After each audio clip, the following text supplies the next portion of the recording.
एक बार की बात है, एक समृद्ध और शांत गांव में, जहां मुल्ला नसरुद्दीन अपने गधे के साथ रहते थे, एक अजीबोगरीब घटना घटने लगी। गांव का सबसे मूल्यवान खजाना, रत्न जटित हार, जो पीढ़ियों से गांव के मंदिर में सुरक्षित रखा हुआ था, अचानक गायब हो गया। हार केवल एक आभूषण नहीं था, बल्कि यह गांव की समृद्धि और सुरक्षा का प्रतीक भी था।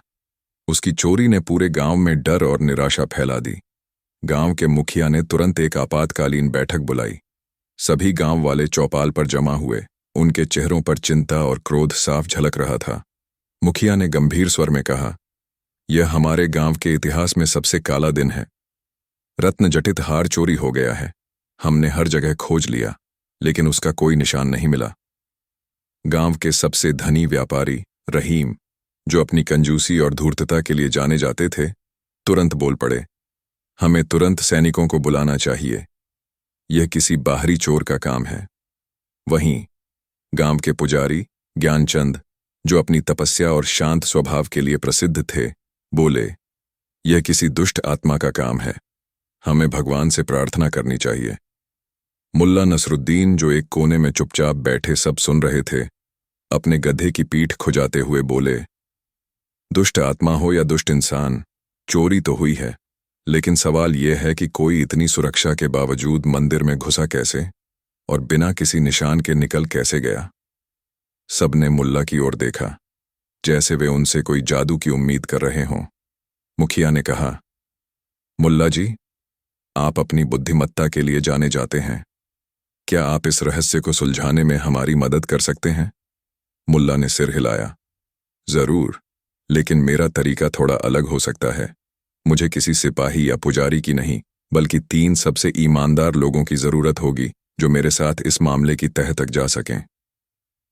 गांव वालों ने सर्वसम्मति से मुल्ला की मदद करने का फैसला किया। उन्होंने रहीम, पुजारी ज्ञानचंद और गांव के सबसे मेहनती किसान शंकर को चुना। अगले दिन मुल्ला ने उन तीनों को मंदिर में बुलाया। मंदिर में प्रवेश द्वार पर भारी लोहे के दरवाजे लगे थे और अंदर चारों ओर तेल के दीपक जल रहे थे। हार जिस तिजोरी में रखा था, वह भी पूरी तरह से सुरक्षित थी, लेकिन फिर भी खाली थी। मुल्ला ने चारों ओर देखा और बोले, यह तिजोरी इतनी मजबूत है कि इसे तोड़ना आसान नहीं, और यह दरवाजे भी बेहद भारी हैं। इसका मतलब है कि चोर को अंदर जाने और बाहर निकलने के लिए काफी समय चाहिए होगा। रहीम ने ताना मारते हुए कहा, तो आप क्या कह रहे हैं मुल्ला जी, कि चोर गायब हो गया या अदृश्य था? मुल्ला ने मुस्कुराकर कहा, हो सकता है, लेकिन अदृश्य चोर को पकड़ने के लिए हमें भी अदृश्य तरीके से सोचना होगा। उन्होंने सबसे पहले मंदिर के फर्श पर मिट्टी फैलाने का आदेश दिया। यह हमें अदृश्य चोर के अदृश्य पैरों के निशान देखने में मदद करेगा, उन्होंने समझाया। सबने उनकी बात मानी, हालांकि वे भ्रमित थे। अगले कुछ दिनों तक मुल्ला ने अजीबोगरीब हरकतें की। वे कभी मंदिर के आंगन में घंटों बैठकर आकाश को देखते, कभी पुजारी से पूछते कि हार को नींद क्यों नहीं आती थी, और कभी रहीम से पूछते कि चोरी से पहले सबसे खुश कौन था। रहीम को लगा कि मुल्ला उनका मजाक उड़ा रहे हैं। पुजारी ज्ञानचंद को लगा कि मुल्ला ध्यान कर रहे हैं। सिर्फ शंकर, जो अपनी सरलता के लिए जाने जाते थे, मुल्ला के हर आदेश का पालन करते रहे। एक शाम मुल्ला ने घोषणा की, अदृश्य चोर को पकड़ने के लिए हमें अदृश्य रात का आयोजन करना होगा। गांव वाले हैरान रह गए। मुल्ला ने समझाया, आज रात हर कोई अपने घर की सारी रोशनी बुझा देगा। पूरा गांव अंधेरे में डूब जाएगा। मैं और मेरे 3 साथी इस अंधेरे में मंदिर की निगरानी करेंगे। अदृश्य चोर को लगेगा कि हम सो गए हैं, और वह दोबारा हार को लेने या उसके बारे में सुराग मिटाने जरूर आएगा। गांव में तनाव फैल गया। कुछ को मुल्ला पर भरोसा था, कुछ को लगा कि वह मूर्खता कर रहे हैं, लेकिन मुखिया के आदेश पर सबने मुल्ला की बात मानी। उस रात गांव में ऐसी शांति छाई थी कि हवा की सरसराहट भी सुनाई दे रही थी। मुल्ला, रहीम, ज्ञानचंद और शंकर मंदिर के पास छिपे हुए थे। घड़ी की टिक टिक के साथ तनाव बढ़ता जा रहा था। आधी रात को, जब पूरा गांव गहरी नींद में था, मुल्ला ने अचानक एक छोटी सी माचिस जलाई और मंदिर के मुख्य द्वार पर जोर से एक पत्थर फेंका। पत्थर की आवाज से सन्नाटा टूट गया। तुरंत ही अंदर से एक हल्की सी खड़खड़ाहट की आवाज आई, और फिर एक परछाई सी तेजी से मंदिर के पिछले दरवाजे से बाहर निकलकर पास के घने जंगल की ओर भागी। मुल्ला चिल्लाए, पकड़ो, अदृश्य चोर भाग रहा है। रहीम और शंकर तेजी से परछाई का पीछा करने दौड़े। पुजारी ज्ञानचंद, जो थोड़ा सहमे हुए थे, भी उनके पीछे हो लिए। कुछ ही देर में उन्होंने उस परछाई को पकड़ लिया, जो एक पतला दुबला आदमी निकला। जब उसे रोशनी में लाया गया तो गांव वाले हक्का बक्का रह गए।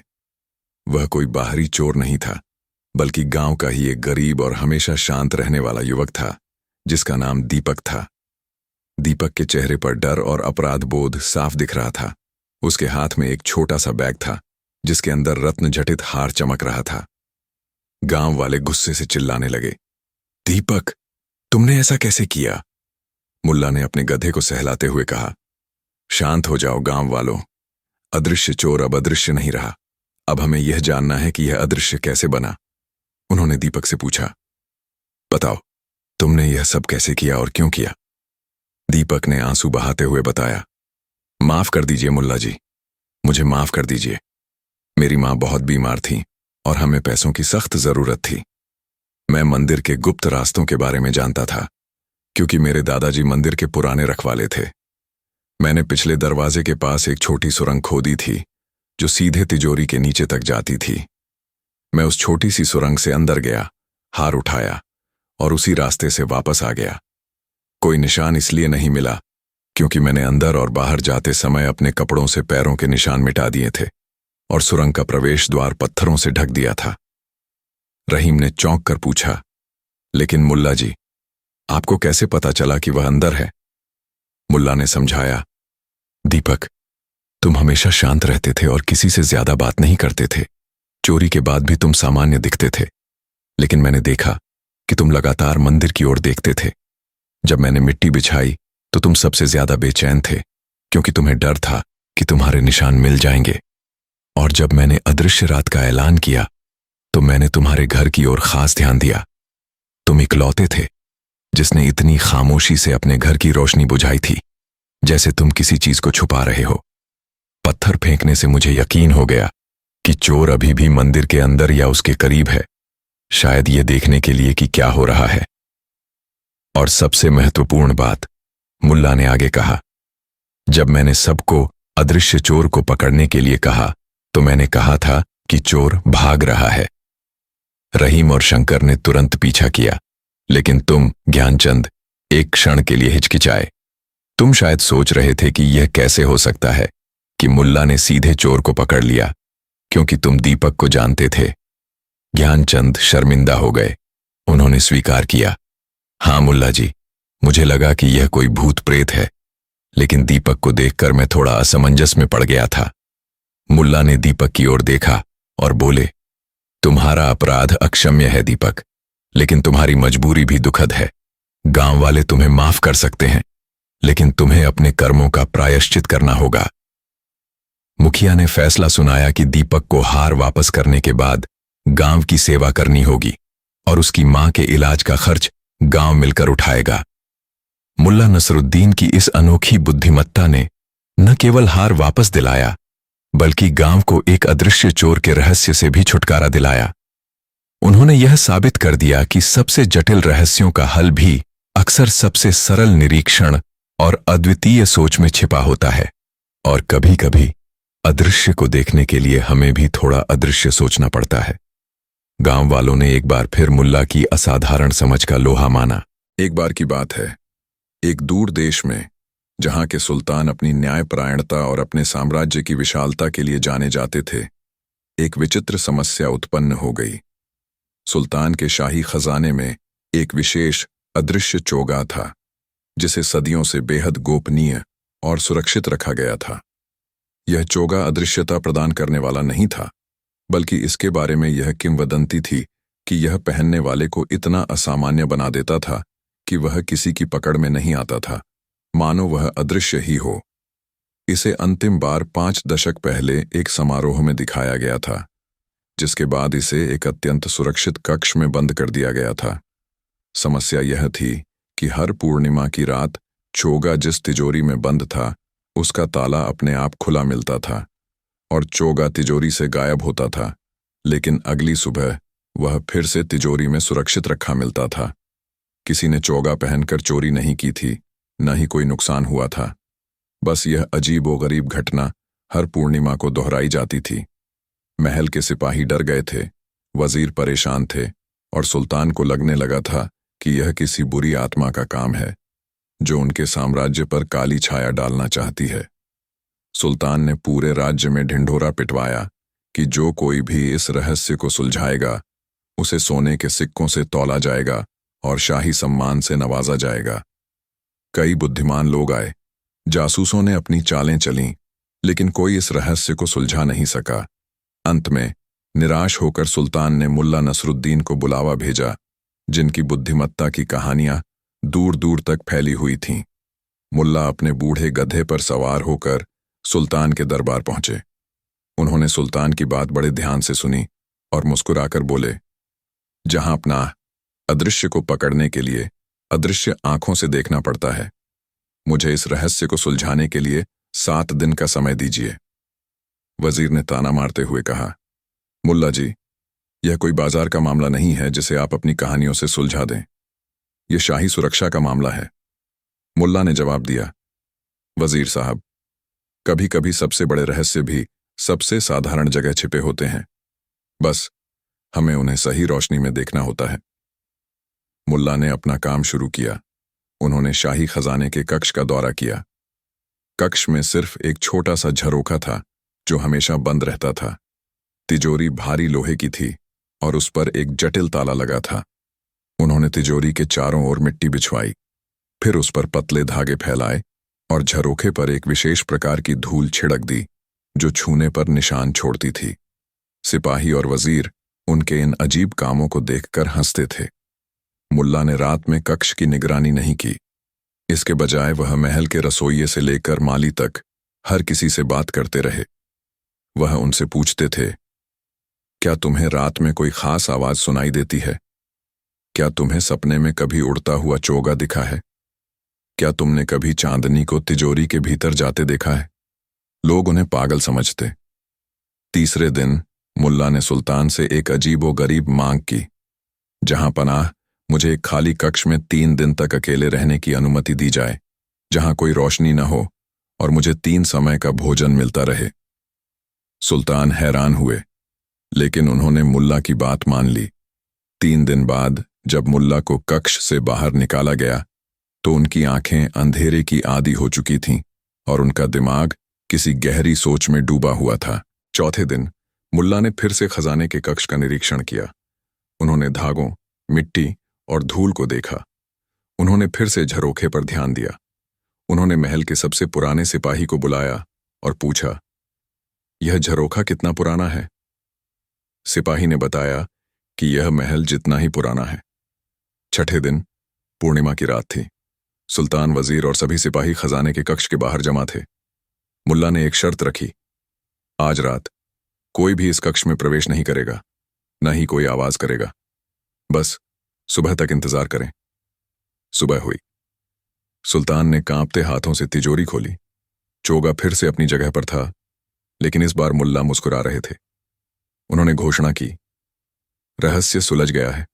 जहां अपना, यहां कोई भूत नहीं, कोई चोर नहीं, बल्कि यह सब एक ऐसी अदृश्यता का कमाल है जिसे हम देख तो सकते हैं पर समझ नहीं पाते। सुल्तान ने कहा, तो बताओ मुल्ला, यह क्या पहेली है? मुल्ला ने 3 पहेलियां पूछीं। पहेली 1, मैं रात में आता हूं पर मुझे कोई देख नहीं पाता। मैं आता भी हूं और जाता भी हूं पर मेरा कोई रास्ता नहीं। मैं चीजों को बदल देता हूं पर उन्हें छूता नहीं। मैं क्या हूं? लोगों ने सोचा और कुछ ने कहा, रात की हवा। कुछ ने कहा, एक सपना। मुल्ला ने मुस्कुराकर कहा, करीब हो पर पूरा नहीं। इसका जवाब है चांदनी। पहेली 2, मैं हमेशा खड़ा रहता हूं पर कभी चलता नहीं। मुझ में रोशनी समाती है पर मैं खुद चमकता नहीं। मैं एक रास्ता दिखाता हूं पर मुझे कोई देखता नहीं। मैं क्या हूं?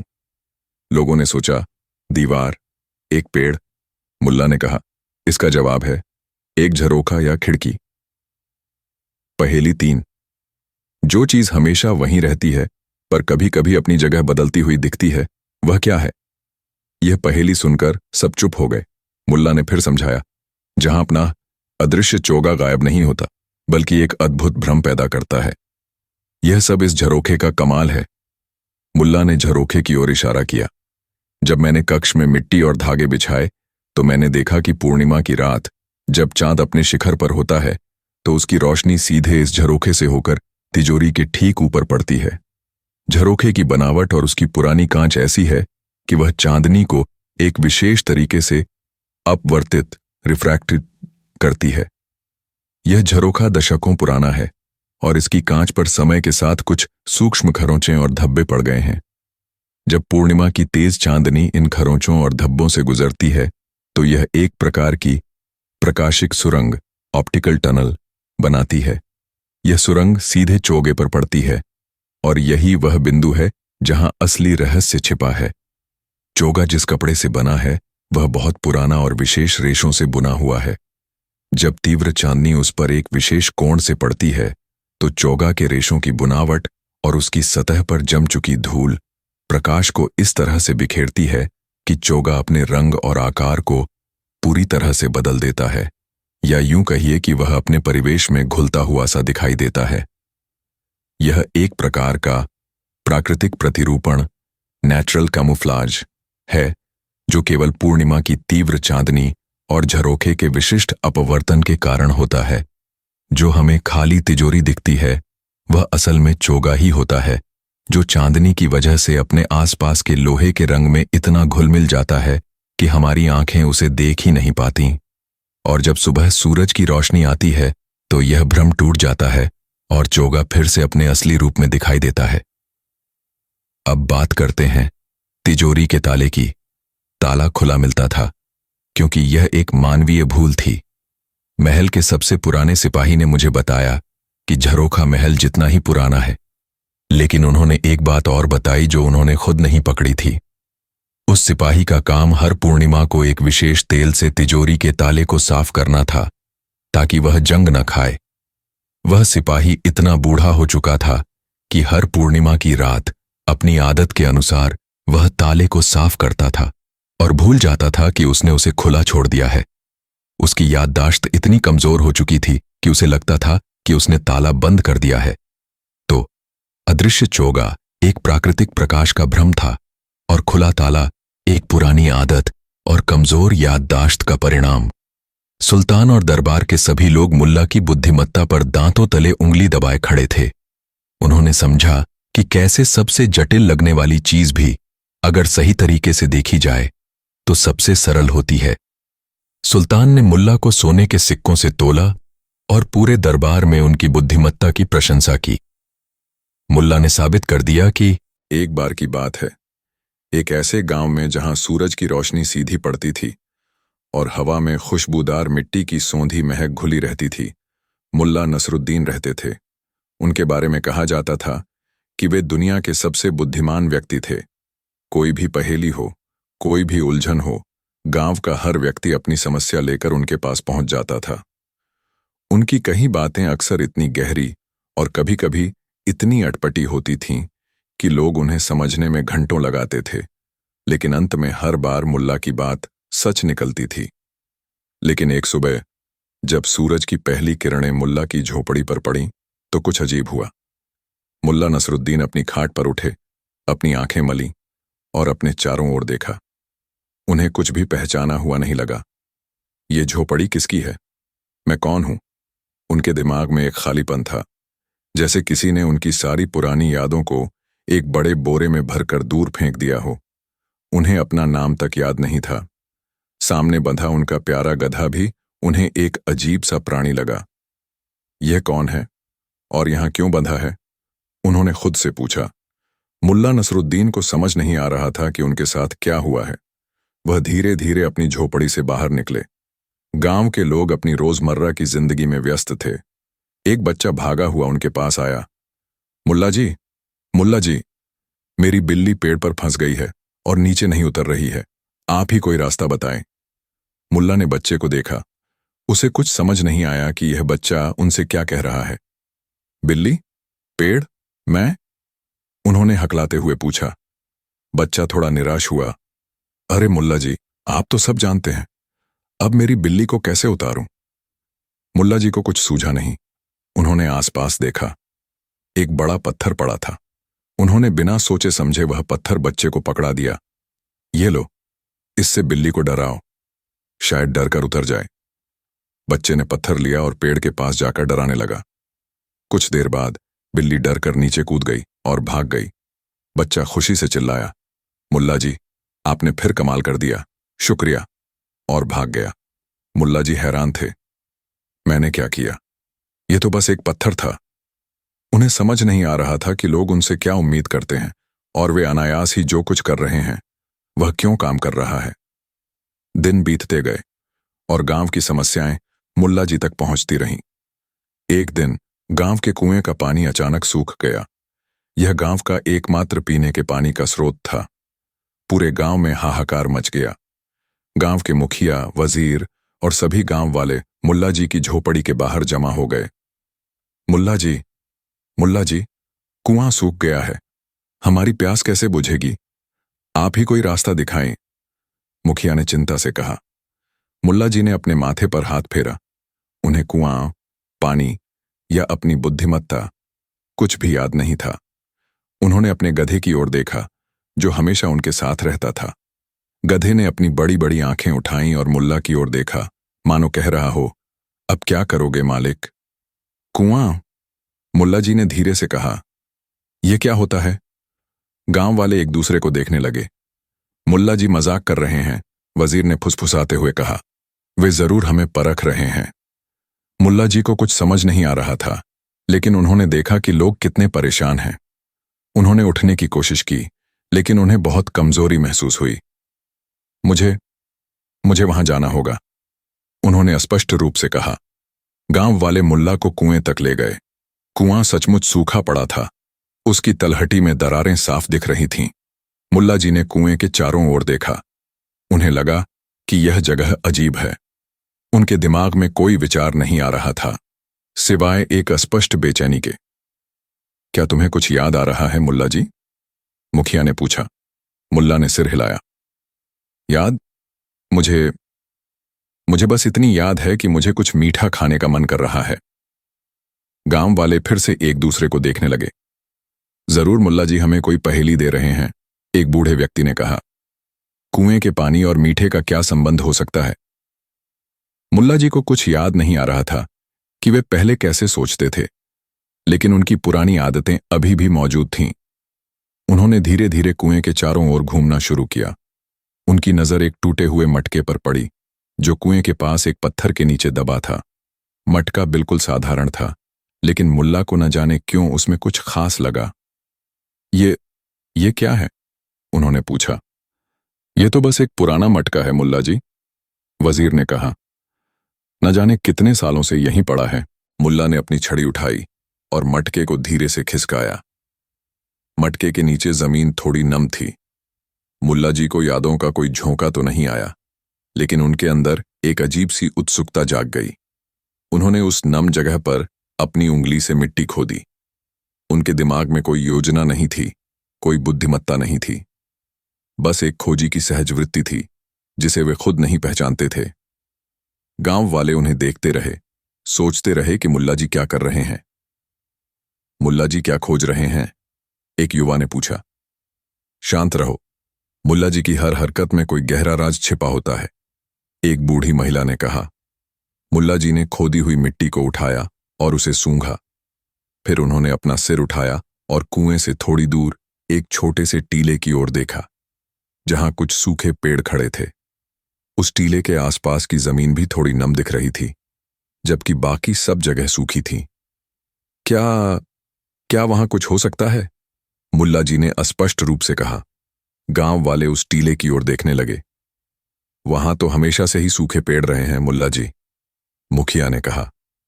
मुल्ला जी को लगा कि उनके दिमाग में कोई अस्पष्ट सी बात घूम रही है, जैसे कोई पुरानी धुन जो वह पहचान नहीं पा रहे।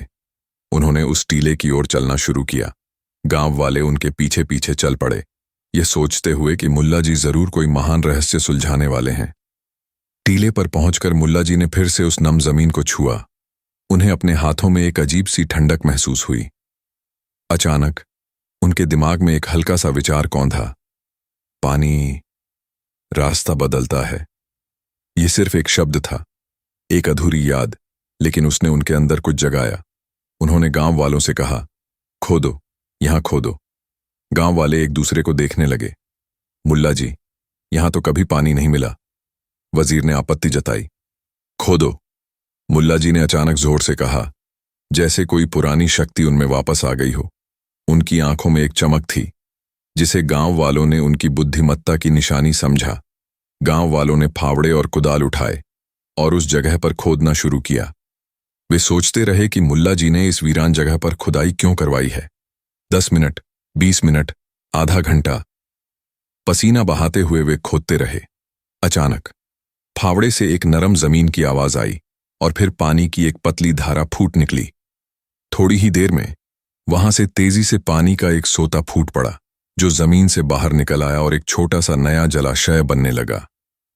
गांव वाले खुशी से चिल्लाने लगे, पानी, पानी आ गया, मुल्ला जी ने फिर कमाल कर दिया। खुशी से झूमते हुए वे मुल्ला जी की जय जयकार करने लगे। मुल्ला नसरुद्दीन को देखकर खुद भी आश्चर्य हुआ। उन्हें याद नहीं था कि उन्होंने यह सब कैसे किया। उन्हें यह भी याद नहीं था कि उन्होंने कभी यह सब सीखा था। लेकिन उनके अंदर एक अजीब सी शांति और संतुष्टि महसूस हुई। उनकी यादें वापस नहीं आई थीं, लेकिन उन्होंने देखा कि गांव वाले कितने खुश थे। एक बूढ़े व्यक्ति ने मुल्ला जी से पूछा, मुल्ला जी, आपने यह कैसे जाना कि पानी यहां मिलेगा? मुल्ला जी ने अपने गधे को देखा, जो अब खुशी से घास चर रहा था। उन्होंने मुस्कुराया, मुझे बस इतना याद था कि जब कोई रास्ता बंद हो जाता है तो अक्सर दूसरा रास्ता कहीं और छिपा होता है। बस उसे खोजना पड़ता है। और कभी कभी जो चीज सबसे सूखी दिखती है, वही सबसे ज्यादा पानी छुपाए होती है। गांव वाले उनकी बात सुनकर और भी प्रभावित हुए। उन्हें लगा कि मुल्ला जी अपनी याददाश्त खोने के बावजूद भी अपनी गहरी समझ नहीं खोए हैं।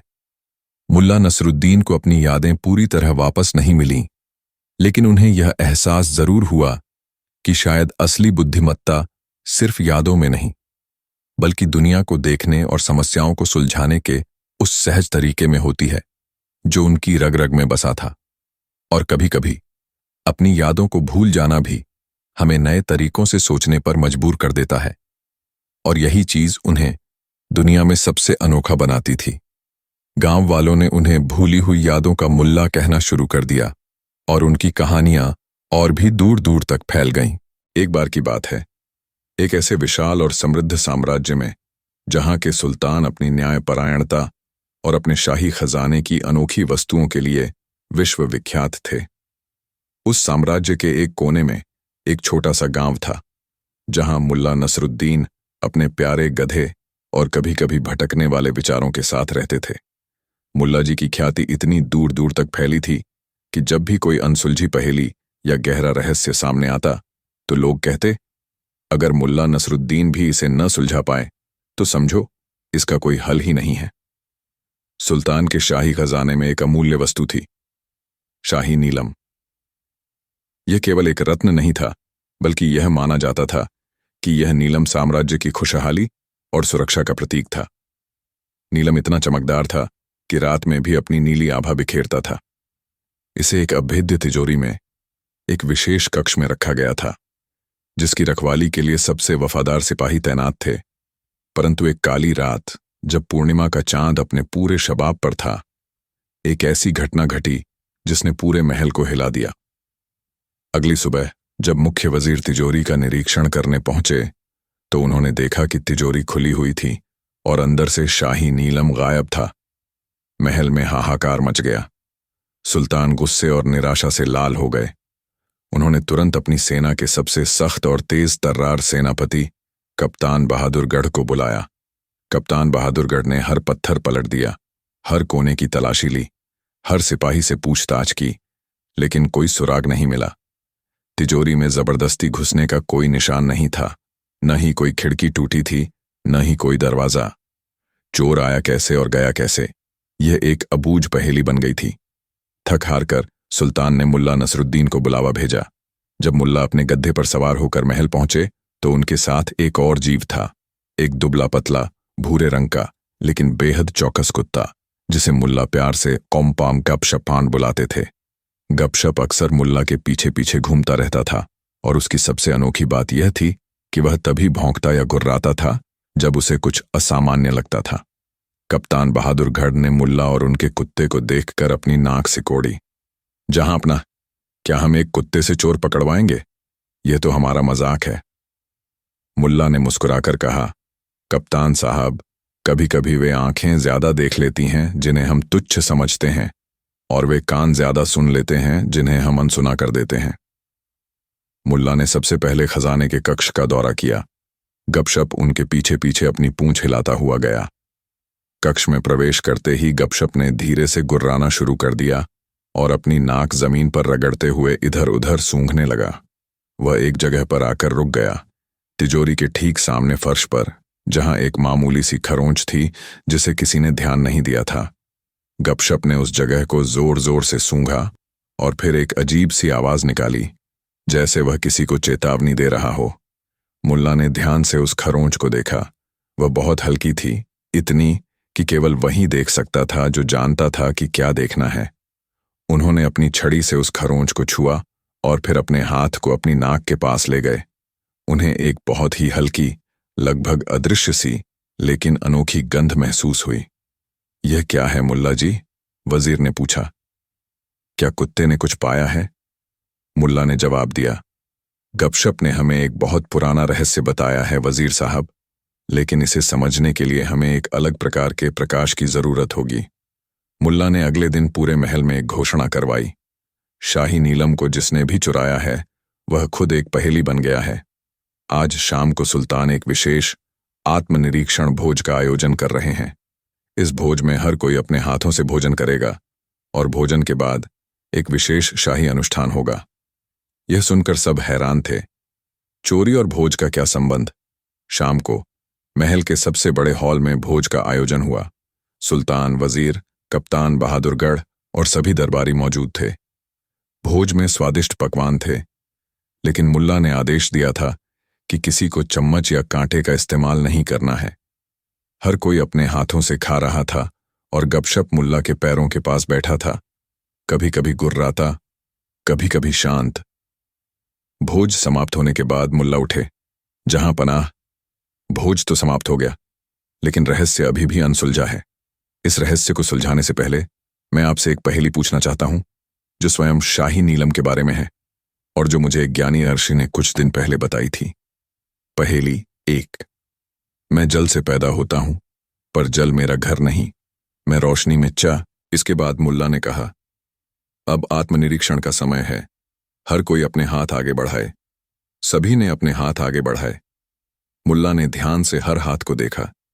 गपशप भी अपनी नाक से हर हाथ को सूंघता जा रहा था।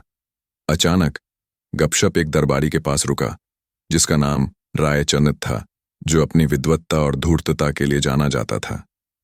रायचंद ने हाल ही में सुल्तान का नया कोषाध्यक्ष बना था। गपशप ने रायचंद के हाथों को सूंघा और फिर जोर जोर से भौंकने लगा। अपनी पूंछ जमीन पर पटकने लगा, जैसे उसे कोई बहुत बुरी चीज मिल गई हो। रायचंद का चेहरा पीला पड़ गया। मुल्ला ने रायचंद के हाथों को ध्यान से देखा। उनके हाथों पर उंगलियों के बीच में एक बहुत ही बारीक, लगभग अदृश्य नीले रंग का धब्बा था, जो मिट्टी से थोड़ा अलग दिख रहा था। रायचंद जी, मुल्ला ने शांत स्वर में कहा, आपके हाथों पर यह क्या है? रायचंद हकलाया, यह तो बस शायद भोजन का रंग है मुल्ला जी। मुल्ला ने मुस्कुराकर कहा, भोजन का रंग इतना चमकदार नहीं होता रायचंद जी, और न ही मेरे गपशप को यह इतना असामान्य लगता। उन्होंने कप्तान बहादुरगढ़ से कहा, कप्तान साहब, रायचंद के पास मौजूद हर चीज की तलाशी ली जाए, खासकर उनकी अंगूठी और कलम की। कप्तान बहादुरगढ़ ने आदेश का पालन किया।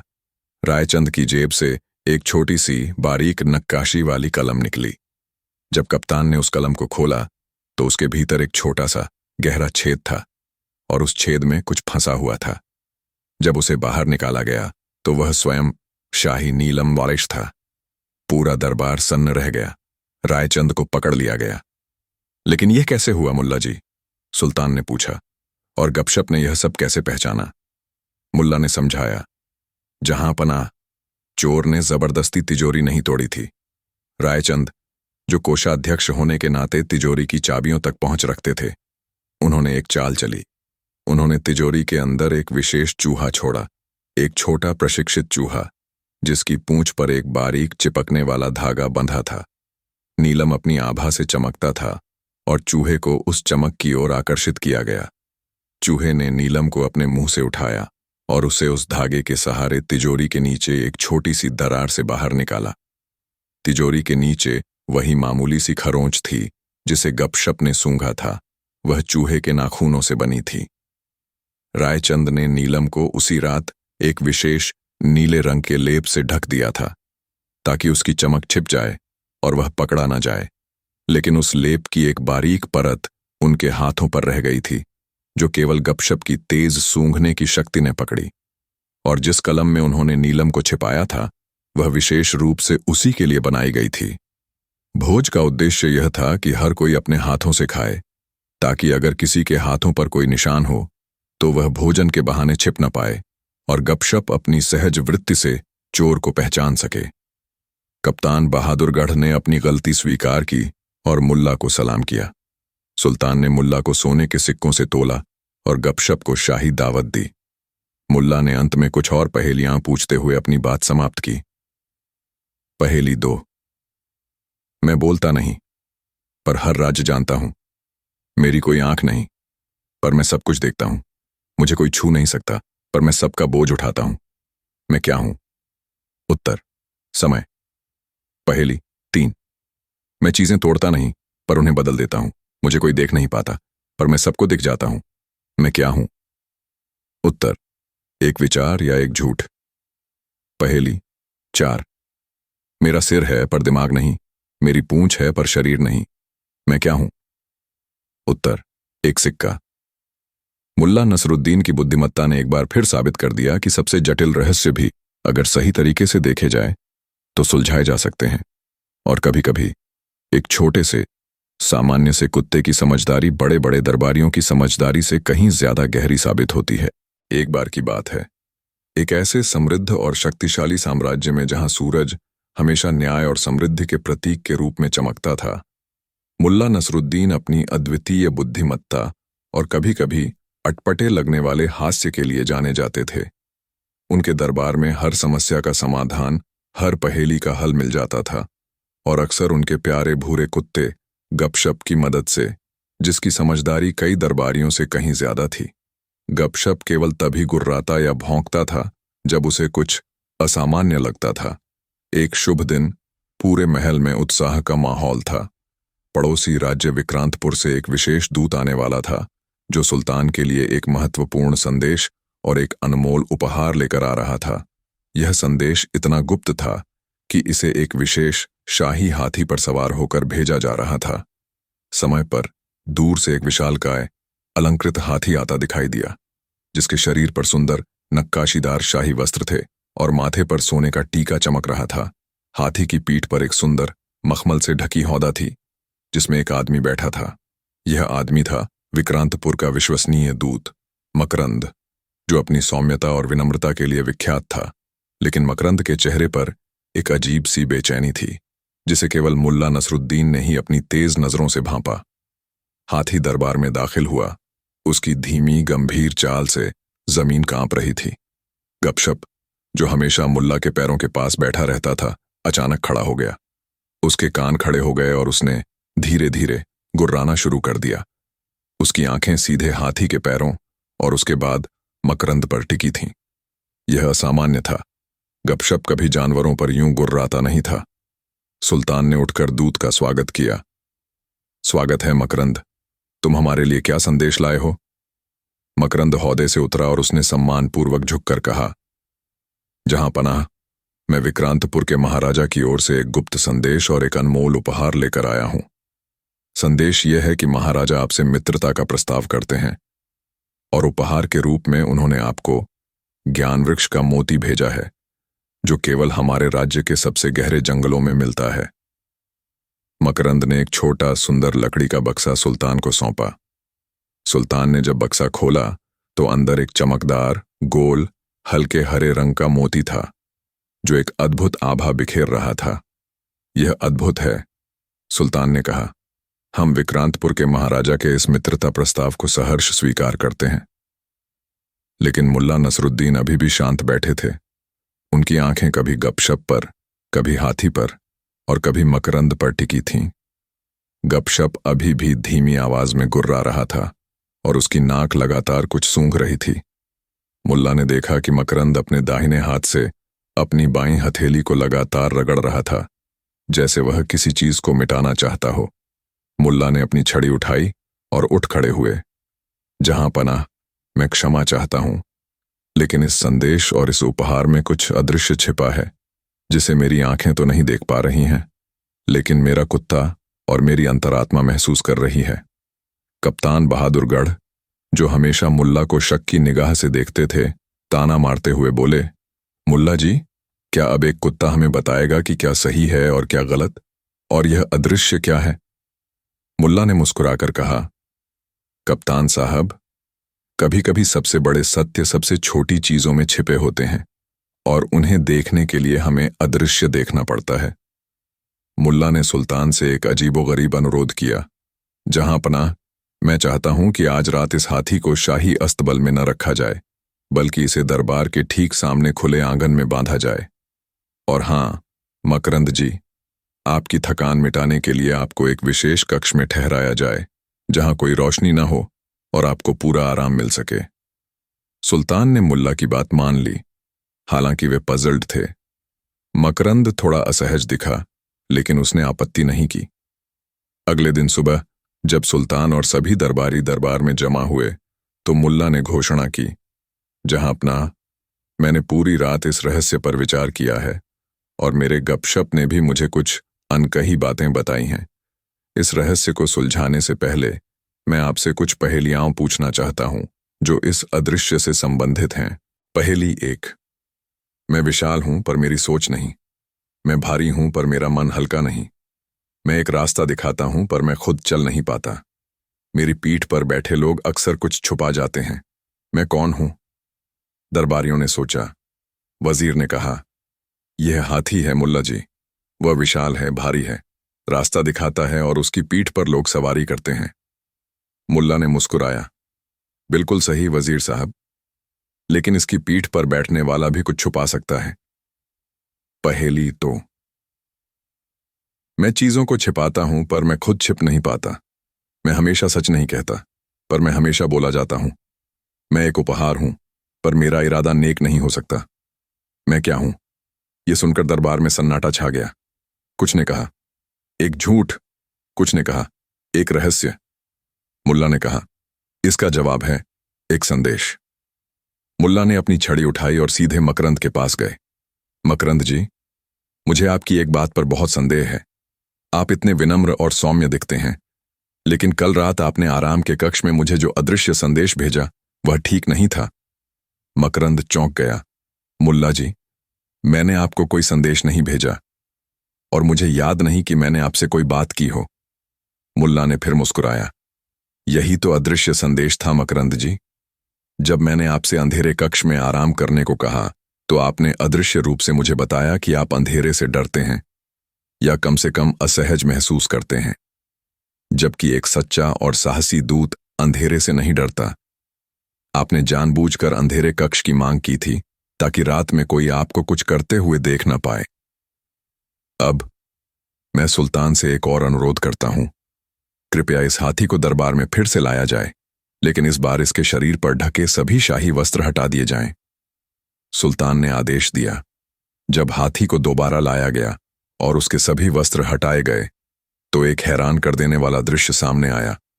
हाथी के दाहिने पिछले पैर पर, घुटने के ठीक नीचे, एक पुराना गहरा निशान था, जैसे किसी ने जानबूझकर उसे नुकीली चीज से गोदा हो।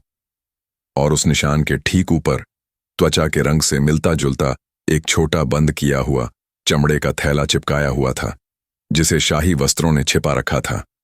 गपशप ने उस थैले के पास जाकर जोर जोर से भौंकना शुरू कर दिया, मानो वह कह रहा हो, यही है मालिक, यही है वह चीज। मुल्ला ने उस थैले को उठाया। वह बहुत हल्का था। उन्होंने उसे खोला और अंदर से एक पतले कागज का टुकड़ा निकला जिस पर एक नक्शा बना हुआ था। यह नक्शा विक्रांतपुर के गुप्त पहाड़ी दर्रों को दर्शाता था जो सीधे सुल्तान के महल तक पहुंचते थे, एक गुप्त मार्ग जो केवल कुछ लोगों को ही पता था। मकरंद! सुल्तान ने गुस्से से कहा। यह क्या है? मकरंद का चेहरा पूरी तरह से उतर गया था। वह कांप रहा था। मुल्ला ने समझाया, जहां पनाह, मकरंद विक्रांतपुर का वफादार दूत नहीं है, बल्कि वह विक्रांतपुर के दुश्मन राज्य कालकूट का जासूस है। ज्ञान वृक्ष का मोती असली नहीं है, यह सिर्फ एक दिखावा है। असली संदेश यह नक्शा था जिसे उसने शाही हाथी के शरीर पर छिपाकर भेजा था, यह जानते हुए कि कोई हाथी की इतनी बारीकी से जांच नहीं करेगा। वह हाथी की पीठ पर इसलिए बैठा था ताकि वह उस थैले को छिपा सके और रास्ते में कोई उसे देख न पाए। गपशप ने जब हाथी को सूंघा तो उसे उस निशान और उस चमड़े के थैले से आ रही असामान्य गंध महसूस हुई जो शाही वस्त्रों के बावजूद छिप नहीं पाई थी। और मकरंद के हाथों पर उस थैले को चिपकाते समय लगी गोंद की हल्की सी गंध थी जिसे वह बार बार रगड़कर मिटाने की कोशिश कर रहा था। संदेश में मित्रता का प्रस्ताव एक धोखा था ताकि सुल्तान बेफिक्र हो जाए। इस नक्शे का उपयोग करके कालकूट के सैनिक इन गुप्त दर्रों से हमला करने की योजना बना रहे थे जब उन्हें लगेगा कि हम सबसे ज्यादा सुरक्षित हैं। और मेरी तीसरी पहेली, मुल्ला ने आगे कहा। पहेली 3। मैं दिखता नहीं पर मेरा वार गहरा होता है। मैं बोलता नहीं पर मेरा राज बहुत बड़ा होता है। मैं एक मीठी बात जैसा होता हूं पर मेरा परिणाम कड़वा होता है। मैं क्या हूं? उत्तर, धोखा या विश्वासघात। सुल्तान ने तुरंत मकरंद को बंदी बनाने का आदेश दिया और कालकूट के हमले को रोकने के लिए अपनी सेना को सतर्क किया। मुल्ला नसरुद्दीन की बुद्धिमत्ता और उनके वफादार कुत्ते गपशप की समझदारी ने एक बड़े युद्ध और शाही धोखे को टाल दिया। पूरे दरबार में मुल्ला और गपशप की जय जयकार होने लगी। मुल्ला ने साबित कर दिया कि सबसे बड़ी चालबाजी भी अगर सही तरीके से देखी जाए तो पकड़ी जा सकती है, और कभी कभी एक अनमोल रत्न से ज्यादा। एक बार की बात है, एक ऐसे रंगीन और शोरगुल भरे शहर में जहां दूर दूर से व्यापारी अपने माल लेकर आते थे, मुल्ला नसरुद्दीन अपने प्यारे गधे पर सवार होकर बाजार गए। मुल्ला का उद्देश्य कुछ साधारण था, अपनी झोपड़ी के लिए थोड़ा अनाज खरीदना और अपने गधे के लिए कुछ ताजी घास। लेकिन उस दिन बाजार में कुछ ऐसा होने वाला था जो मुल्ला की जिंदगी का एक ऐसा अध्याय बन गया जिसे वे कभी भूल नहीं पाए। बाजार में चहल पहल थी। मुल्ला अपने गधे को एक पेड़ से बांधकर एक अनाज की दुकान पर पहुंचे। उन्होंने दुकानदार से अनाज खरीदा और अपनी जेब से चांदी के सिक्के निकालने के लिए हाथ बढ़ाया, लेकिन उनकी जेब खाली थी। मुल्ला ने अपनी दूसरी जेब टटोली, फिर अपनी टोपी और यहां तक कि अपनी दाढ़ी को भी चेक किया। सिक्के गायब थे। अरे, मेरे सिक्के कहाँ गए? मुल्ला ने हैरानी से कहा। दुकानदार ने उन्हें शक की निगाह से देखा। मुल्ला जी, क्या आप मजाक कर रहे हैं या आप बिना पैसे के अनाज लेना चाहते हैं? मुल्ला को शर्मिंदगी महसूस हुई। उन्हें याद था कि उन्होंने घर से निकलते समय अपने सिक्कों की थैली ध्यान से अपनी जेब में रखी थी। नहीं नहीं, मेरे पास सिक्के थे, मुझे याद है। मुल्ला निराश होकर दुकान से बाहर निकले और अपने गधे के पास पहुंचे। उनका गधा भी आज कुछ उदास सा लग रहा था, अपनी पूंछ झुकाए खड़ा था। मुल्ला ने सोचा कि शायद कहीं गिर गए हों। वे वापस उसी रास्ते पर गए जहां से आए थे। हर कदम पर जमीन पर नजर गड़ाए, लेकिन सिक्कों का कोई निशान नहीं मिला। वह अभी भी खोज ही रहे थे जब एक बूढ़ा भिखारी उनके पास आया। भिखारी के चेहरे पर गहरी झुर्रियां थीं और उसकी आंखें अजीब सी चमक रही थीं। मुल्ला जी, आप क्या खोज रहे हैं? भिखारी ने धीमी आवाज में पूछा। मेरे सिक्के खो गए हैं, बूढ़े बाबा, मुल्ला ने उदास होकर कहा। मेरी गाढ़ी कमाई थी। भिखारी ने मुस्कुराया, एक ऐसी मुस्कान जिसमें कुछ रहस्य छिपा था। मुल्ला जी, आपके सिक्के तो नहीं, लेकिन मैंने कुछ ऐसा देखा है जिसे जानकर आप और भी हैरान हो जाएंगे। मुल्ला की उत्सुकता जाग उठी। क्या देखा है बाबा? भिखारी ने एक उंगली उठाई और बाजार के सबसे व्यस्त चौराहे की ओर इशारा किया, जहां एक बड़ा फव्वारा था। फव्वारे के ठीक सामने एक मिठाई की दुकान है। उस दुकान के मालिक, जो अपनी ईमानदारी के लिए जाने जाते हैं, आज कुछ असामान्य कर रहे थे। क्या कर रहे थे? मुल्ला ने पूछा। भिखारी ने अपनी आंखें सिकोड़ते हुए कहा, मैंने देखा कि वह अपनी दुकान के भीतर एक गुप्त स्थान पर कुछ असामान्य सिक्के गिन रहे थे, और उन सिक्कों में से एक ऐसा था जो मेरे दिल में एक अजीब सी हलचल पैदा कर गया। मुल्ला ने सोचा कि यह भिखारी शायद भ्रमित हो गया है, लेकिन उनके अंदर एक अजीब सी बेचैनी थी। क्या उनके सिक्के उस मिठाई वाले के पास थे? लेकिन क्यों? मुल्ला जी मिठाई की दुकान की ओर चल पड़े। दुकान पर भीड़ लगी थी। दुकानदार रसीला एक मोटा, खुशमिजाज आदमी था, जो हमेशा अपने ग्राहकों को मुस्कुराकर मिठाई बेचता था। मुल्ला को विश्वास नहीं हुआ कि रसीला चोरी कर सकता है। मुल्ला ने दुकान में प्रवेश किया। रसीला भाई, आज मिठाई की क्या कीमत है? रसीला ने मुस्कुराकर कहा, मुल्ला जी, आज तो बाजार में कुछ खास है। मैंने एक ऐसी मिठाई बनाई है जो आपको स्वर्ग की सैर करा देगी। मुल्ला ने एक मिठाई ली और उसे खाया। वह स्वादिष्ट थी, लेकिन मुल्ला का दिमाग कहीं और था। रसीला भाई, क्या आपने आज कुछ असामान्य सिक्के देखे हैं? मुल्ला ने सीधे सवाल पूछा। रसीला का चेहरा एक पल के लिए सफेद पड़ गया, लेकिन उसने तुरंत खुद को संभाल लिया। नहीं मुल्ला जी, असामान्य? मेरे पास तो वही सिक्के आते हैं जो बाजार में चलते हैं। मुल्ला ने देखा कि रसीला की आंखें एक पल के लिए दुकान के अंदर एक पुराने लकड़ी के बक्से की ओर गईं, जो जमीन पर पड़ा था। मुल्ला को लगा कि दाल में कुछ काला है। उन्होंने सोचा कि कैसे वह इस बात का पता लगाए कि रसीला सच बोल रहा है या झूठ। उनकी यादें तो नहीं गई थीं, लेकिन यह एक ऐसी उलझन थी जहां उनके पास कोई सीधा सबूत नहीं था। मुल्ला दुकान से बाहर निकले और उसी भिखारी के पास वापस गए। बाबा, तुमने मुझे एक उलझन में डाल दिया है। मुझे लगता है कि रसीला कुछ छिपा रहा है, लेकिन मेरे पास कोई सबूत नहीं है। भिखारी ने फिर मुस्कुराया। मुल्ला जी, कभी कभी सबूत हमारी आंखों के सामने ही होता है, बस हम उसे देख नहीं पाते। मैं आपको एक पहेली देता हूं। अगर आपने इसे सुलझा लिया तो आपको आपका जवाब मिल जाएगा। पहेली एक। मैं हमेशा चलता हूं, पर मेरा कोई पैर नहीं। मैं चीजों को दिखाता हूं, पर मेरी कोई आंख नहीं। मैं एक रास्ता बनाता हूं, पर मुझे कोई छू नहीं सकता। मैं क्या हूं? मुल्ला ने सोचा। यह तो बाजार का रास्ता है या समय? भिखारी ने सिर हिलाया। करीब हो, पर पूरा नहीं। इसका जवाब है एक अफवाह या एक बात। भिखारी ने आगे कहा, मुल्ला जी, रसीला मिठाई का दुकानदार है। उसे मीठी चीजों का शौक है, लेकिन क्या आप जानते हैं कि उसे सबसे ज्यादा किस चीज का शौक है? मुल्ला ने जवाब दिया, मुझे नहीं पता। भिखारी ने कहा, उसे सबसे ज्यादा सोने के सिक्के इकट्ठा करने का शौक है। वह हमेशा अपने पास कुछ खास सोने के सिक्के रखता है, जिन्हें वह कभी खर्च नहीं करता। मुल्ला को एक विचार आया।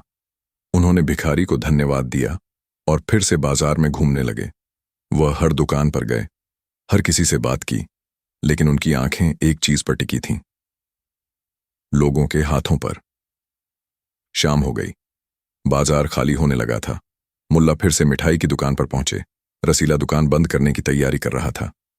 रसीला भाई, मुल्ला ने कहा, आज आपने कहा कि आपने एक अनोखी मिठाई बनाई है। क्या आप मुझे वह दिखा सकते हैं? रसीला ने थोड़ी हिचकिचाहट के साथ कहा, वह तो सब बिक गई मुल्ला जी। मुल्ला ने मुस्कुराया। कोई बात नहीं, लेकिन मैंने सुना है कि आप एक और चीज के लिए भी जाने जाते हैं, आपकी सोने के सिक्के इकट्ठा करने की आदत। रसीला का चेहरा फिर से पीला पड़ गया। नहीं मुल्ला जी, ये सब कोरी अफवाह है। तभी मुल्ला ने अपनी जेब से एक छोटी सी चमकती हुई वस्तु निकाली।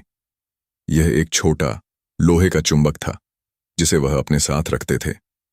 उन्होंने धीरे से उस चुंबक को रसीला के दाहिने हाथ के ऊपर से गुजारा, जो अपनी हथेली को छिपाने की कोशिश कर रहा था। जैसे ही चुंबक रसीला के हाथ के ऊपर से गुजरा, उसके हाथ पर कुछ चिपक गया। यह एक छोटा सा, लगभग अदृश्य लोहे का कण था, जो उसकी त्वचा में फंसा हुआ था। मुल्ला ने वह कण उठाया और ध्यान से देखा। रसीला भाई, यह क्या है? रसीला कांपने लगा। यह तो बस धूल है मुल्ला जी। मुल्ला ने एक और पहेली पूछी। पहेली 2। मैं छोटा हूं पर मेरा राज बड़ा है। मैं दिखता नहीं पर मेरा निशान गहरा है। मैं क्या हूं? उत्तर, एक सबूत का कण। मुल्ला ने समझाया, रसीला भाई, ये कोई धूल नहीं है, ये एक लोहे का कण है। मुझे याद है कि जब मैंने अपने सिक्के अपनी जेब में रखे थे तो उनके साथ मेरे पिता का दिया हुआ एक छोटा सा लोहे का तावीज भी था। वह तावीज अब मेरी जेब में नहीं है और आपके हाथों पर यह लोहे का कण और आपके चेहरे का रंग मुझे बता रहे हैं कि आपने कुछ गलत किया है। आपने जब मेरे सिक्के चुराए होंगे तो मेरे लोहे के तावीज का यह कण आपके हाथ में लग गया होगा। मेरे सिक्के कहाँ हैं रसीला भाई? रसीला अब और झूठ नहीं बोल पाया। वह घुटनों के बल बैठ गया और रोने लगा। माफ कर दीजिए मुल्ला जी, मैंने आपके सिक्के चुराए थे। मुझे माफ कर दीजिए, मुझे लगा कि कोई नहीं देखेगा। उसने बताया कि उसने मुल्ला को भीड़ में सिक्कों की थैली रखते हुए देखा था और जब मुल्ला अनाज की दुकान पर गए तो उसने भीड़ का फायदा उठाकर चुपके से मुल्ला की जेब से सिक्के निकाल लिए थे। उसने सिक्के अपनी दुकान के उसी लकड़ी के बक्से में छिपा दिए थे जहां भिखारी ने उसे गिनते हुए देखा था। मुल्ला ने अपने सिक्के वापस ले लिए और उन्हें भिखारी को धन्यवाद दिया जिसने उन्हें सही दिशा दिखाई थी। अगले दिन मुल्ला फिर से बाजार गए। इस बार उनके चेहरे पर एक अलग ही मुस्कान थी। उन्होंने भिखारी को कुछ सिक्के दिए और कहा, बाबा, तुमने मुझे एक ऐसा सबक सिखाया है जिसे मैं कभी नहीं भूलूंगा कि कभी कभी सबसे बड़े चोर को पकड़ने के लिए हमें एक छोटे से लोहे के कण पर ध्यान देना पड़ता है और कभी कभी एक साधारण सा भिखारी हमें सबसे बड़ी पहेली सुलझाने में मदद कर सकता है। इस घटना के बाद मुल्ला नसरुद्दीन को हमेशा याद रहा कि बाजार की चमक और भीड़ के पीछे भी गहरी चालें चल सकती हैं और कभी कभी सबसे बड़ी उलझन का हल सबसे छोटी चीज में छिपा होता है। उन्होंने यह भी सीखा कि कभी कभी हमें दूसरों की मदद पर भरोसा करना चाहिए, खासकर उन लोगों की जिन्हें हम आमतौर पर नजरअंदाज कर देते हैं। पहेलियों का भंडार जारी है। पहेली 3। मेरे पास शब्द हैं पर मेरी आवाज नहीं। मेरे पास कहानियां हैं पर मैं।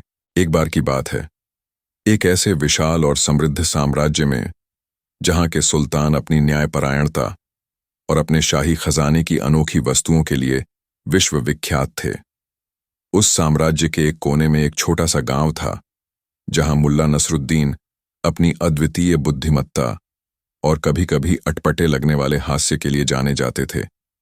उनके दरबार में हर समस्या का समाधान, हर पहेली का हल मिल जाता था और अक्सर उनके प्यारे भूरे कुत्ते गपशप की मदद से, जिसकी समझदारी कई दरबारियों से कहीं ज्यादा गहरी थी। गपशप केवल तभी गुर्राता या भौंकता था जब उसे कुछ असामान्य लगता था। एक सुबह दरबार में अजीबोगरीब शोर मच गया। एक धनी रेशम व्यापारी काजी फजल अपने कपड़े फाड़े हुए, बाल बिखेरे हुए और जोर जोर से रोते हुए दरबार में दाखिल हुआ। वह इतना हंगामा कर रहा था कि सुल्तान के वजीर भी उसे शांत नहीं करा पा रहे थे। जहां पनाह, मैं लूट गया, मैं बर्बाद हो गया, काजी फजल जोर जोर से चिल्लाया। मेरा पूरा रेशमी कारवां, जो कीमती सिल्क और जवाहरात से भरा था, त्रिकोणी घाटी से गायब हो गया है। एक भी धागा नहीं मिला, एक भी निशान नहीं। मैं लूट गया। पूरा दरबार सन्न रह गया। त्रिकोणी घाटी एक संकरा, पत्थरीला पहाड़ी दर्रा था जो अपनी तेज हवाओं और कठोर जमीन के लिए जाना जाता था। वहां की जमीन इतनी सख्त थी कि एक छोटा सा केंचुआ भी अगर रेंग जाए तो उसका निशान बन जाता था और वहां से पूरा कारवां गायब हो गया बिना किसी निशान के। यह एक अब्बूझ पहेली थी। काजी फजल ने अपनी कहानी सुनाई। मेरे कारवां में 20 मजबूत खच्चर थे जिन पर बेहतरीन रेशम और कीमती कपड़े लदे थे। 5 अनुभवी गार्ड उनकी रखवाली कर रहे थे। मैंने उन्हें कल रात त्रिकोणी घाटी से राजधानी की ओर रवाना किया था। आज सुबह जब मैं खुद उनसे मिलने घाटी के दूसरे छोर पर पहुंचा तो वहां सन्नाटा था। कोई कारवां नहीं था, सिर्फ पत्थरों का शोर और हवा की उदास आवाज। कप्तान बहादुरगढ़, जो हमेशा मुल्ला को शक की निगाह से देखते थे, बोले, यह कैसे मुमकिन है काजी फजल? त्रिकोणी घाटी में कोई भी चीज अदृश्य नहीं हो सकती। जरूर किसी डाकू गिरोह का काम है। काजी फजल ने रोते हुए कहा, मैंने चारों ओर खोजा, जहां अपना कोई डाकू नहीं, कोई खून का निशान नहीं, कोई फैला हुआ रेशम नहीं, कुछ भी नहीं, मानो मेरा कारवां हवा में घुल गया हो। मुल्ला नसरुद्दीन, जो एक कोने में शांत बैठे सब सुन रहे थे, अपने गधे की पीठ खुजाते रहे। उनके वफादार कुत्ते गपशप ने अपनी बड़ी बड़ी आंखें काजी फजल पर टिका रखी थीं। गपशप धीरे से गुर्राया, फिर उसने मुल्ला की ओर देखा और काजी फजल के महंगे चमकते हुए जूतों की ओर इशारा किया, जैसे वह मुल्ला को कुछ दिखाना चाहता हो। मुल्ला ने ध्यान दिया कि काजी फजल के जूते असाधारण रूप से साफ थे, मानो उन्होंने कभी धूल का सामना ही न किया हो। मुल्ला ने अपनी छड़ी उठाई और उठ खड़े हुए। जहां पनाह, यह एक अजीब पहेली है। एक पूरा कारवां हवा में घुल जाए, ये तो सिर्फ जादू ही कर सकता है, लेकिन मुझे लगता है कि इस जादू के पीछे कोई और ही खेल है। मुल्ला ने काजी फजल से कहा, काजी साहब, मुझे अपनी समस्या विस्तार से मत बताओ। मुझे यह बताओ कि जब तुम त्रिकोणी घाटी पहुंचे और तुम्हें कारवां गायब मिला, तो वहां की खामोशी की आवाज कैसी थी? उस समय हवा में अदृश्य धूल की गंध क्या थी? यह मुल्ला का विशिष्ट अमूर्त प्रश्न था, जो किसी की सच्चाई को परखने के लिए पूछा जाता था। काजी फजल एक पल के लिए हकलाए, फिर उन्होंने एक नाटक रचा। ओह मुल्ला जी, वह खामोशी इतनी गहरी थी कि मेरे दिल की धड़कनें भी सुनाई दे रही थीं। हवा में सूखी पाइन की पत्तियों और चट्टानों की गंध थी, और धूल ऐसी थी जो हर जगह उड़ रही थी, जैसे आत्माएं नाच रही हों। उनकी आवाज में अति नाटकीयता थी। मुल्ला ने मुस्कुराकर कहा, बहुत खूब काजी साहब, आपने खामोशी को भी आवाज दे दी। अब एक और बात बताइए। त्रिकोणी घाटी अपनी कठोर पत्थरीली जमीन के लिए जानी जाती है। वहां से 20 खच्चर और 5 गार्ड का कारवां गुजरा होगा, तो निश्चित रूप से पैरों के निशान, खच्चरों के खुरों के निशान और उनके मलमूत्र के निशान भी होंगे। उस घाटी में जहां हवा इतनी तेज चलती है, धूल और खच्चरों के गोबर का मिश्रण एक खास तरह की चिपचिपी मिट्टी बनाता है। आपके जूते काजी साहब उन धूल भरी कीचड़ के निशानों से कैसे बचे रहे? वे तो बिल्कुल साफ दिख रहे हैं, जैसे आप अभी अभी इत्र लगाए हुए महल से निकले हों। काजी फजल का चेहरा पीला पड़ गया। उसने अपने जूतों की ओर देखा, फिर घबराकर अपनी हथेली से उन्हें पोंछने लगा। यह तो बस मैंने रास्ते में ही साफ कर ला। यह बात हजम नहीं होती। मुल्ला ने फिर दरबार के सिपाही से कहा, सिपाही, तुरंत त्रिकोणी घाटी से, उस जगह से जहां काजी साहब का कारवां गायब हुआ है, थोड़ी सी धूल का नमूना लेकर आओ, और हां, एक ताजा नींबू भी लाना। कुछ देर बाद सिपाही धूल का नमूना और एक नींबू लेकर आया। धूल लाल रंग की और महीन थी, जैसा कि काजी फजल ने बताया था। मुल्ला ने पहले उस धूल को सूंघा, फिर गपशप को सूंघाया। गपशप ने धीरे से गुर्राकर अपनी नाक सिकोड़ी। फिर मुल्ला ने उस नींबू को उठाया और उसके रस की कुछ बूंदें काजी फजल के चमकदार जूते पर गिराईं। जैसे ही रस गिरा, जूतों की चमकदार सतह पर एक बारीक, लगभग अदृश्य सफेद रंग का झाग सा उठने लगा, जो जल्दी ही गायब हो गया। मुल्ला ने एक पहेली पूछी। पहेली 1। मैं दिखता नहीं, पर मेरा काम बड़ा है। मैं सुगंध नहीं, पर मेरी पहचान पक्की है। मैं झूठ को बेनकाब करता हूं, पर मेरी अपनी आवाज नहीं। मैं क्या हूं? उत्तर, एक रासायनिक प्रतिक्रिया। मुल्ला ने समझाया, काजी साहब, आपके जूते पर यह जो झाग उठा, वह एक खास तरह की चमड़े की पॉलिश की वजह से है, जो केवल नए या बेहद साफ सुथरे जूतों पर लगाई जाती है ताकि वे चमकें। यह पॉलिश त्रिकोणी घाटी की धूल मिट्टी और खच्चरों के गोबर से बनी उस चिपचिपी कीचड़ के साथ प्रतिक्रिया करती है, जिससे ऐसा झाग बनता है। अब ध्यान से देखिए। मुल्ला ने गपशप को बुलाया। उन्होंने त्रिकोणी घाटी की उस लाल धूल का एक छोटा सा हिस्सा गपशप के पंजों पर मला। गपशप ने अपनी पूंछ हिलाई और बिना किसी खास प्रतिक्रिया के अपनी नाक से धूल को सूंघा। मुल्ला ने कहा, जहां पनाह, गपशप, मेरा यह वफादार कुत्ता हमेशा धूल में लौटता है। अगर वह असली त्रिकोणी घाटी से लौटा होता, जहां से 20 खच्चर और उनके गोबर का कारवां गुजरा होता, तो उसके पंजों पर उस खास धूल भरी कीचड़ का निशान होता, जिसकी गंध गपशप को असामान्य लगती और वह उसे चाटकर साफ करने की कोशिश करता। लेकिन गपशप पर उस धूल का कोई असर नहीं है। इसका मतलब साफ है, काजी फजल, तुम त्रिकोणी घाटी में उस कारवां के गायब होने के बाद नहीं गए थे। तुम वहां कभी गए ही नहीं। काजी फजल का चेहरा अब पूरी तरह से सफेद पड़ चुका था। उनकी आंखें नीचे झुकी हुई थीं। मुल्ला ने कहा, और रही बात उस मायावी कारवां की, वह कभी गया ही नहीं था जहां अपना। पहेली 2। मैं एक कहानी बुनता हूं पर मेरे धागे कच्चे हैं। मैं एक नाटक रचता हूं पर मेरा अंत बुरा है। मैं एक तस्वीर बनाता हूं पर मेरा रंग फीका है। मैं क्या हूं? उत्तर, एक झूठ या एक धोखा। मुल्ला ने रहस्य खोला। काजी फजल ने अपना पूरा रेशम का माल पहले ही एक गुप्त व्यापारी को बेच दिया था ताकि वह शाही खजाने के बड़े कर्ज को चुकाने से बच सके। उसने कारवां के गायब होने का नाटक रचा ताकि वह शाही बीमा का दावा कर सके और अपने कर्ज से भी बच जाए। उसने एक ऐसा रास्ता चुना जहां कोई निशान न मिलने की संभावना थी और फिर खुद ही खोजने का नाटक करके दरबार में हंगामा खड़ा किया। काजी फजल अब और इनकार नहीं कर सका। उसने अपना अपराध कबूल कर लिया। सुल्तान गुस्से में लाल हो गए। उन्होंने काजी फजल को तुरंत गिरफ्तार करने और उसके सभी धोखाधड़ी वाले सौदों की जांच करने का आदेश दिया। सुल्तान ने मुल्ला और उनके प्यारे गपशप की बुद्धिमत्ता की भरपूर प्रशंसा की। मुल्ला ने साबित कर दिया कि सबसे बड़े धोखेबाज भी अगर सही तरीके से देखे जाएं तो पकड़े जा सकते हैं, और कभी-कभी एक छोटे से कुत्ते की नाक और एक नींबू का रस सबसे बड़े जासूस से ज्यादा काम कर जाता है। मुल्ला की सीख और पहेलियों का भंडार जारी है। पहेली 3। मैं हमेशा बड़ा होता हूं पर मैं कभी जवान नहीं होता। मुझे कोई देख नहीं पाता पर मैं सबको महसूस होता हूं। मैं क्या हूं? उत्तर, दुख या परेशानी।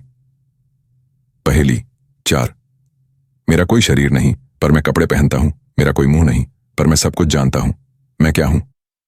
उत्तर, एक अलमारी या संदूक। पहेली 5। मैं जितना लेता हूं उतना ही बड़ा होता हूं। मुझे कभी पूरा नहीं किया जा सकता। मैं क्या हूं? उत्तर, एक छेद।